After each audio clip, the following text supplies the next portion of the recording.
Then, next, across the top, we have our vowels. Okay? The first one, the first four, you can see, are vertical. Okay? Up and down. And that will come into play for writing. Okay?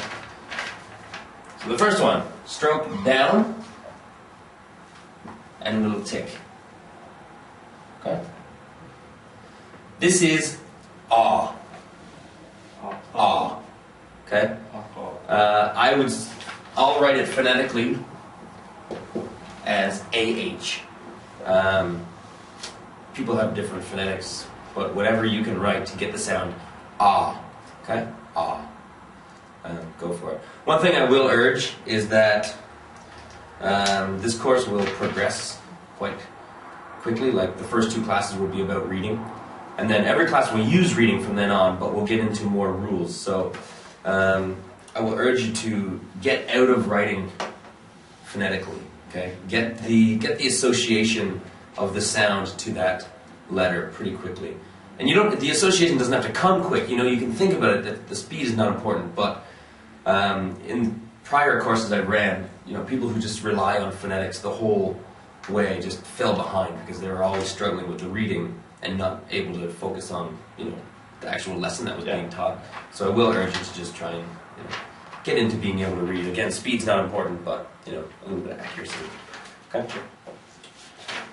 So this is ah. Okay. The next one, you can see, is the same, tick down, but has two ticks. Okay? This will be the same ah sound, but these double ticks, we'll just put a Y on the front. Okay? So if we had ah before, this one is Ya. ya. Exactly. Ya. Okay? Ya is a common way for people to call people, as long as they're younger than them. Ya, okay? Okay, it's not polite. If the person's younger than you and you know them, it's not rude. But if you did it to someone you didn't really know, it would be very rude. But that would be spelt. Remember the rule that we have to have. Exactly. Ya. Okay? Or when you're dueling somebody. That too. It also goes on the end of names if you're calling someone Iania, okay? Or Pitia. It doesn't really work with English names so well. But they can put ya on the end of a name, and it'll be the same purpose calling them, okay? Next one, or next two.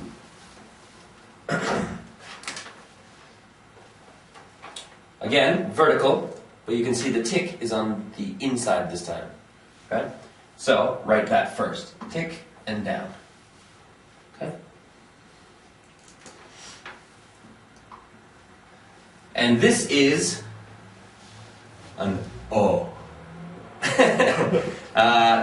The best way to describe it is if you're gonna say O, okay, where we finish off O, okay, our mouth starts open, but ends closed. But we don't close it. Oh, it's just the beginning of that. Oh, okay? And going for this pronunciation, you know, the wider you can open your mouth, oh, and keep your chin sort of dropped, the better your pronunciation will be, and they can actually see that you're trying to make that as well, okay? There are times where this will sound like a short U, as in cup, okay? There's other times it'll kind of go to the other edge of sounding like an O. Okay, but it is an O. Okay, it's O. When I started learning it, I wrote it phonetically as O/AH. Why? Because it just made sense to me. It was kind of in the middle ground of an A and O, and then it was very airy. O and then H. So I'm not suggesting you use that, but I'm just using that as a point to show that you can't really write it phonetically. We don't really have that spelling. That would be yawn almost. Of a what? Yawn. Yawning. Yeah. Oh, exactly. I mean, that's it. When your mouth is just oh, okay, it's just open. Okay. Yeah. And so the next one will be Yo. yo. Yo. the same O with a Y. Okay? Okay? Yo. Some words like, I don't know if you know yogi, yogio, say to a taxi or to call a waiter, yogio. In that case, yogio, it sounds more like an O, yo, okay? But it is the same character, yo. Okay? Yogi. Okay? Yogio. Okay? You can use it, yeah, if you want to stop somewhere in a taxi, yogio, and they'll stop. Okay? Just means here, basically. Okay? Give you the full form. Yo, there's the G we saw earlier, yogi. And you can hear now it's mixed in. It sounds more like it's just a regular G, okay? Yogi. And then to be polite, yo, yogi-yo, okay? Just means stop if you're in a taxi, stop here, or in a restaurant, calling one of the servers, yogi-yo. If you're comfortable enough to yell across a restaurant at a waitress.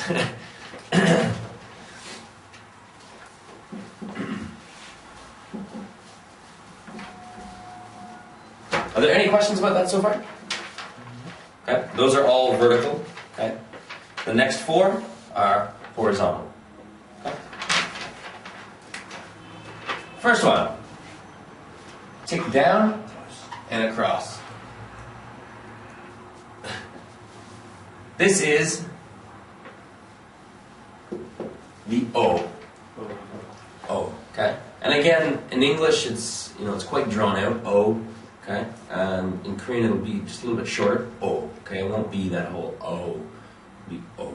Okay, just kind of one sound. O. Okay. Again, that's sort of back burner stuff. Just relate it to an O for now, and then we'll work on pronunciation as we go. And if that is O, then this is yo. Okay, as we just saw in Yogio. Okay, the last block was yo. Okay, we had that sound with the silent consonant yo. Okay. The next one, across and down. This is oo. Oo, as in blue, okay, or shoe. Okay, oo.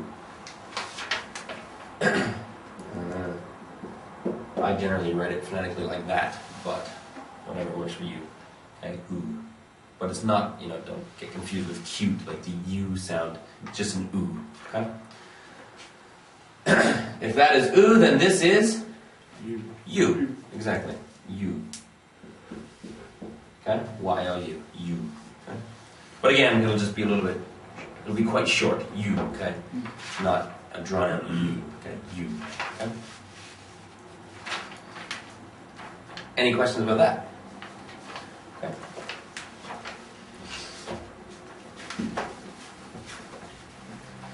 The next one is also a horizontal one, okay, left to right. This is okay. This is one where if you kind of stretch your mouth out a bit, you can feel these muscles go then you'll kind of get, and again, showing the facial expressions, if your sound's not perfect, they can see what you're trying to make. That's scary.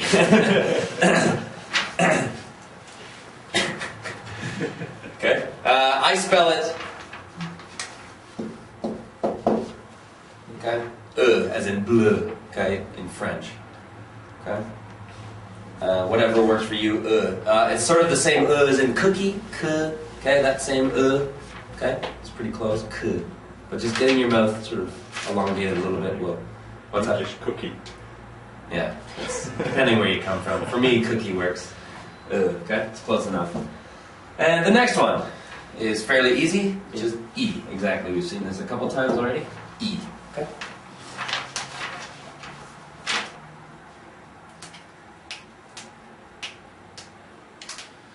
Are there any questions about any of that? Okay.